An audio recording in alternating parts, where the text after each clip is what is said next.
Pretty sure pizza is not a slogan, it is a way of life. Papa's in the house. It's first and 10 at Papa John's. And as an official sponsor of Super Bowl 44, for the first time ever, you get all large pizzas for just $10. Your choice of toppings, your choice of pizzas, $10. Even specialty pizzas like the Works, the Meats, and the Six Cheese, just $10. It's first and 10. Order now at PapaJohns.com. Better ingredients, better pizza, Papa John's. My sunglasses.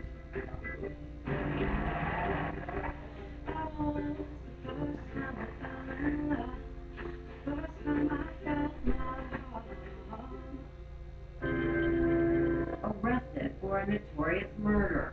Chuck Erickson, once a close friend of Ryan's, accused him of killing the Columbia Tribune sports editor that Halloween night. It tears at your heart, knowing that he's no offended. Bill and his wife Leslie, now separated, have put aside their differences to fight for their son and help prove his innocence. I think the story, Cheryl, is just surreal. Well, I think if this is something that I never thought our family, our child would ever have to go through, and it's scary. It was so sad and such a shock, and I just remember thinking, well, they obviously have the wrong person. Kelly is Ryan's sister. They grew up in Columbia, Missouri, an affluent college town deeply rooted in family and tradition. Their father made his mark in real estate. Their mother is a reading coach. How would you describe Ryan? Loving. He's just an easygoing, laid back, got a good sense of humor. I think basically he just enjoys life. He never thought he just liked to be good. Even Kelly has only good things to say about her kid brother. He's just got such a good heart. Being an older sister, I put him through hell growing up, and he would always be my friend no matter what.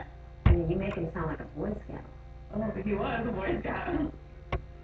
Ryan, not much of a student, was more focused on the social side of high school. There was always a girl with him, no matter what. He liked the girls. Ryan Ferguson says the murder charge is one big terrible mistake, and he's counting on his family to help him prove it. They're doing everything they can for me, and I love them so much for that. I'm just glad that they can see that I am innocent. Back in 2001, when the murder occurred, Ryan often hung out with Chuck Erickson, a high school buddy, who, like Ryan, loved to party. On Halloween night, Kelly offered to sneak the two boys into the dance club. I know that Ryan was underage. I shouldn't have gotten him in the bar, but I just thought maybe he'll have fun. It turned out to be a night to remember, although not in a way either Kelly or Ryan could have anticipated. Extremely crowded, and there are people in costumes that run around. Everyone's having a good time. I enjoyed it. Just a few blocks away from where Chuck and Ryan were drinking, Ken Heigl was fast at work. The Columbia Tribune sports editor often worked into the wee hours, as he did that Halloween night. After he left his office, he went to his car and began his nightly routine. And he always had a box of cat food, like crunchy kind. He would keep that in his car? Yeah, he'd keep it in his car. Haley Heigl says her father always took time to feed a stray cat that roamed the lot. Every night before he left, he'd pour a little on the concrete slab for the cat to come and eat. Cat fed the cat that night, but he never made it home. Haley and her mother had been fast asleep when police came knocking on their door. And I say to my mom, there's no way it's your husband. Did you know your dad was dead? When someone says something like that in that tone, you know. How would you describe this? It's a shocking case. It became a bizarre case. Tony Messenger, a weekly radio talk show host, also writes a column for the Columbia Tribune. Ken Heigl was his colleague. And he was just the friendliest guy that you could never imagine having anybody having a reason to kill him. The people that worked for him loved him.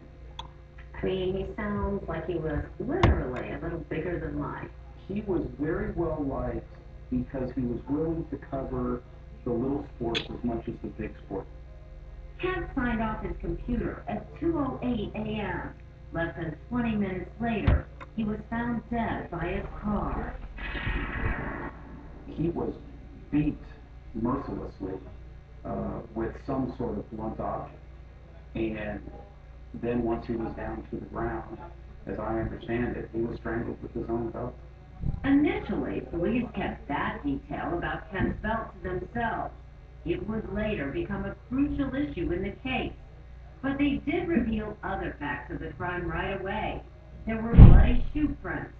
An unidentified human hair was found in Kent's hand. Kent's wallet was there, but his keys and wristwatch were missing. Was robbery considered as a motive? Just didn't have, the typical signs of a robbery. The police did have one lead. There were two boys out there. Two young guys just a minute ago. A janitor caught a glimpse of two young white men running away from Kent's car around the time of the murder. What were they wearing? I don't know. But he said he could not provide a detailed description of them. Police were further frustrated because the crime happened on Halloween, the one night bloody clothes wouldn't stand out.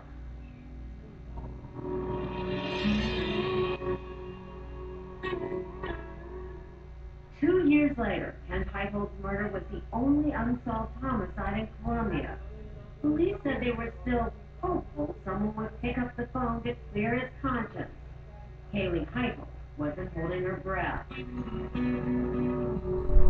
I just kind of gave up and just had to deal with the fact that my dad was gone instead of worrying about who did it anymore.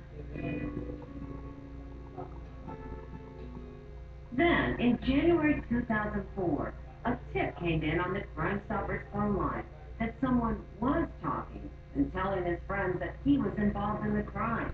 Police were convinced it was the break they were looking for. It came off as a slam dunk case, bragging about it at a party, people overheard, end of story, let's get these kids in jail. But Ryan Ferguson's father wonders, what did the police really have? We're learning a lot about police work that we had no idea before.